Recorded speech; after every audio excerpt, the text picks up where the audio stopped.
Record break ऐसे करके ऐसे ऐसे ऐसे करके वे गिनीज बुक में निकाला था। कईयों की खेती डूबी है तो 60 लाख का अधिकार हमने लिया है सुप्रीम कोर्ट से। तो ये सभी कार्य पूरा होना जरूरी है। और नर्मदा का जल इतना प्रदूषित हो गया है कि नर्मदा बचाओ मानव बचाओ, ये जो हमारा नारा नहीं संकल्प रहा है, उसके तहत हमको इस पर भी कार्य करना जरूरी हो गया है।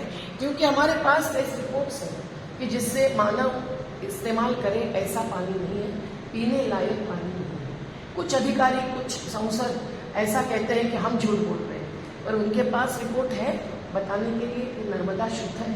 पीथमपुर इंडस्ट्रियल एस्टेट का पानी अजनार कारम नदी से नर्मदा में जा रहा है। हर शहर की गंदगी, क्योंकि सुएज ट्रीटमेंट प्लांट्स बने नहीं है न जबलपुर में न बड़वानी में, तो मिलियंस ऑफ लीटर्स उच्च न्यायालय कि सरदार सरोवर के लिए अर्जित भूमि है, उसमें और कोई काम नहीं हो सकता। न क्रूज के लिए पर्यटन के कुछ स्ट्रक्चर्स बन सकते हैं, नहीं अवैध खनन हो सकता है, पर ये सब हो रहा है। और राज्य हित में क्या मिल रहा है?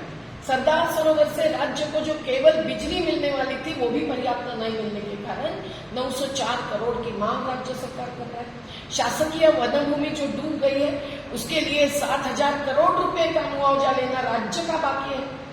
और बिजली के बदले पैसा, पुनर्वास के लिए भी पैसा गुजरात ने ही पूरा देना है।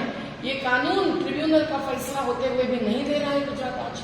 तो इस पर सब पर विवाद और आर्बिट्रेशन मध्यस्थता चल रही है। तो राज्य ने अपना हित भी बचाना चाहिए, विस्थापित का हित भी बचाना चाहिए और नर्मदा जैसी नदी को अविरल और निर्मल बहने देना चाहिए। नहीं तो हम तो अभी भी पानी चढ़ेगा तो हम जल सत्याग्रह के लिए खड़े होंगे ही, पर हम संघर्ष के सिवाय निर्माण भी करना चाहते हैं तो हम लोग अपना अधिकार लेके रहेंगे। बिना पुनर्वास डूब ना मंजूर। आपने अभी विधेयक क्या है कि आप जो सांसद हैं उस तरीके के विधेयक लाने वाले, और आपने ये भी कहा कि फैक्ट्री आ गया है, बांध भी खतरे में है, राज्य हित भी, मानव अधिकार भी। बांध में जो दरारें आई है उसकी जो चर्चा मीटिंगों में हो रही है उसमें ये स्पष्ट आया है कि 50% रिपेयरिंग हो गया है। कुछ साल 2 साल तक चर्चा चलती हुई, लेकिन पूरा रिपेयरिंग नहीं हुआ है। जलाशय के पानी के नीचे जो दरारें हैं उसका रिपेयरिंग कैसे करें ये चर्चा हो रही है। तो अगर बांध खतरे में है तो तीस्ता का बांध टूट गया, अभी हिमाचल प्रदेश में कुल्लू बांध टूट गया, ब्राजील में एक बांध टूट गया, इससे कितनी मौतें हुई हैं, कितना ध्वस्त हुआ है। वायनाड में पहाड़ गिर गया, लावासा में महाराष्ट्र के पहाड़ से बंगले नीचे के नीचे पड़ गए, गिर गए। ऐसा होगा तो क्या होगा? प्रकृति के साथ खिलवाड़ नहीं हो सकता।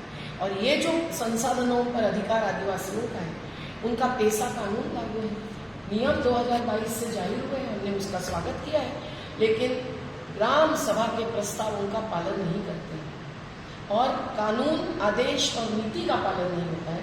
इसीलिए राज्य का हित भी धोखे में है और बांध भी धोखे में है, नर्मदा भी धोखे में है और घाटी की जनता के अधिकार भी धोखे में। नदियों पर आज बहुत बड़ा आक्रमण हो रहा है।